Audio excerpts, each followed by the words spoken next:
고생코아 안녕하세요. 3월 21일 저는 코인생존기의 김비트입니다. 이 점심시간쯤 맞춰서 업로드할 예정인데 다들 점심 맛있게 드시고요. 오늘도 저희 영상 봐주셔서 늘 감사합니다. 다들 제 마음 아시죠?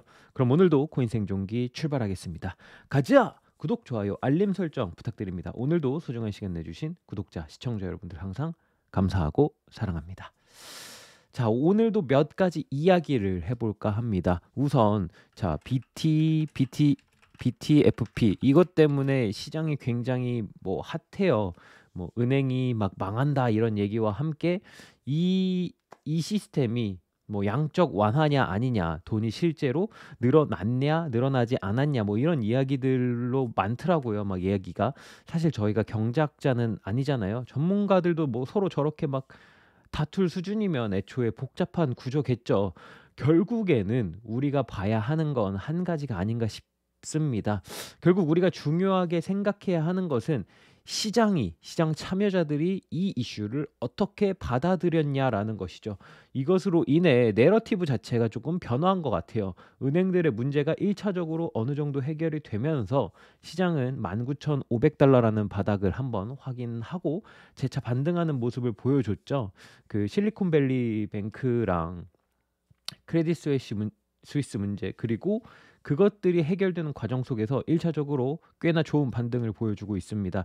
지난 영상에서 드린 이야기 다들 뭐 기억하시나요? 비트코인 제네시스 블록에 남겨져 있는 문구. 우리는 다시 한번 이 시점에서 그 문구를 생각해 볼 필요가 있다라고 이야기를 했었습니다. 자, 다시 한번 돌아가서 2주 전 정도에 뭐 기억하실지는 모르지만 그 파월이 청문회를 진행한 적이 있었거든요. 라이브로 보신 분들도 많으실 거라고 생각합니다. 그 당시에 파월은 크립토 시장에 대한 질문에 대해서 긍정적으로 이야기를 했고 이 시장의 가능성을 닫아놓지 않겠다라는 발언을 했었어요. 그러면서 사실 스테이블 코인에 대한 질문과 이야기가 굉장히 많았습니다. 이 시장이 힘들 때마다 항상 나오는 이슈 뭐죠? 테더 위기설. 이거 항상 이야기가 되고 언급이 됐었거든요. 자, 이번에 BUSD랑 USDC 이 두 가지의 스테이블 코인이 약간의 타격을 입었어요. BUSD 같은 경우에는 뭐 태생적인 부분의 문제가 이야기되었고 저게 뭐 바이낸스 체인 아니 이더리움 체인 ERC20 체인으로 이제 원래 뭐 허가가 난 건데 이걸 뭐 바이낸스 BSC 체인에다가 뭐 옮겼다 뭐 이런 이야기로 이제 SEC에게 소송이 걸려 있는 걸로 알고 있고 USDC 서클 같은 경우에는 네, 이번에 뱅크런 사태에 실리콘밸리 뱅크에 돈이 좀 묶여 있다라는 이야기가 나오면서 약간 휘청했죠. 그리고 역시나 USDT 테더 같은 경우에는 뭐 비트코인이나 뭐 이런 시장의 가격의 하락이 조금만 있다면 매번 코인판에 위기가 나타날 때마다 그때마다 테더 이슈는 매번 올라왔었죠. 하지만 그 이슈는 언제나 이슈로 그냥 지나가는 모습을 테더사는 지속 보여주고 있었습니다.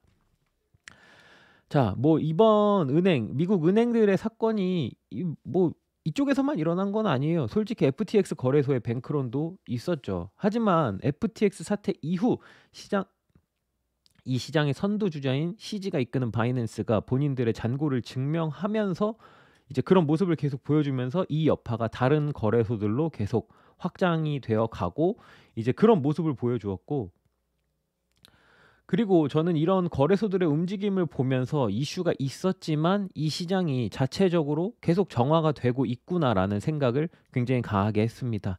자, 미국이랑 파월 뭐 크립토 시장은 밝다라고 이야기를 합니다. 하지만 SEC 및 여러 부서들은 이 시장을 못 잡아먹어서 안달이죠. 그렇다면 다시 전통 금융 시장 이야기로 돌아가 볼게요.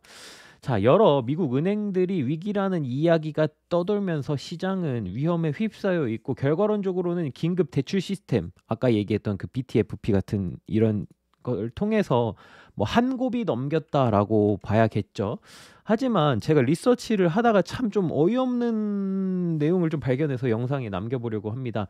이 부분은 제 리서치의 능력의 한계인지 뭐 이게 진짜라고 생각은 하는데 아무리 찾아도 나오지 않거든요.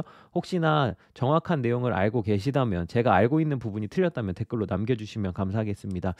자, 은행들은 기본적으로 지급 준비율이라는 것들이 있습니다. 그러니까 막 예를 들어서 고객이 돈을 은행에 예치하면 은행은 그 돈을 가지고 다시 다른 사람들에게 대출을 해주거나 뭐 합니다. 결국 그래야 은행도 수익이 나니까요.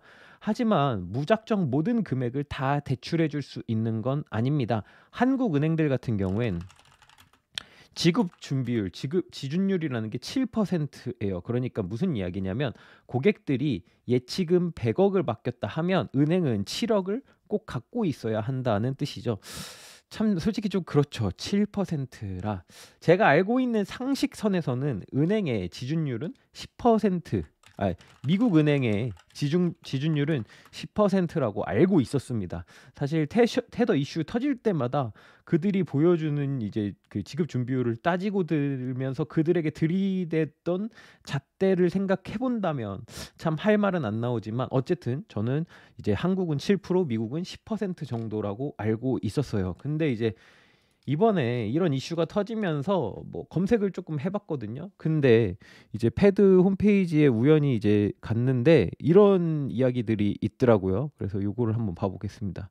이게 구글 번역 말고 번역을 하는 이제 프로그램인데 디플이라고 생각보다 좋거든요. 자, 쓰실 분들은 쓰셔도 좋고요. 자, 여기 맨 윗줄 보면 2020년 3월 15일에 발표한 바와 같이 위원회는 2020년 3월 26일부터 준비금 요건 비율을 0%로 낮췄습니다. 이 조치로 모든 예탁 기금의 준비금 요건이 사라졌습니다. 이게 무슨 얘기냐면 미국의 지준율이 미국 은행이 갖고 있어야 했던 이 10%마저도 필요 없다. 그러니까 고객들이 100억을 맡긴다면 은행은 한 푼도 갖고 있지 않아도 된다. 이런 이야기입니다. 자, 이게 맞는 걸까요? 사실 저는 이 부분이 아직도 믿기지 않기에 혹시 이게 제가 잘못 알고 있는 거라면 댓글로 달아달라고 이야기를 한 거거든요. 정말 이게 맞는 걸까라는 생각을 조금 오래 했습니다. 뭐 지준율 7%, 10%도 낮은 게 아닐까라는 생각을 하고 있었는데 0%라뇨. 이런 상황에서 미 정부 혹은 많은 이들은 과연 그들이 테더사에게 태클을 걸 수 있는 것이 맞을까요? 많은 거래소들의 잔고를 확인하는 과정 속에서 발전한 크립토 시장인데 그렇다면 전통 금융 시장은요? 은행은 지금 이대로 과연 괜찮은가요? 그리고 미국이 진행한다고 지속 이야기하고 있는 QT 양적 긴축을 할 거였다면 은행의 지준율을 다시 먼저 올리는 것이 제대로 된 방법이 아니었을까라는 생각을 합니다. 과도한 금리 인상과 QT의 진행 그리고 그 여파가 현재 전통 금융 시장에서 보여지고 있습니다. 물론 아직 크립토 시장도 완전히 깔끔한 것은 아닙니다만 22년 루나 사태와 FTX 사태를 통해서 우리는 역시 좋은 경험, 나쁜 경험을 했고 그걸 또 보완하는 과정을 계속 거쳐 나가고 있죠. 크립토 시장은 굉장히 빠른 움직임을 보여주었다라고 생각을 합니다.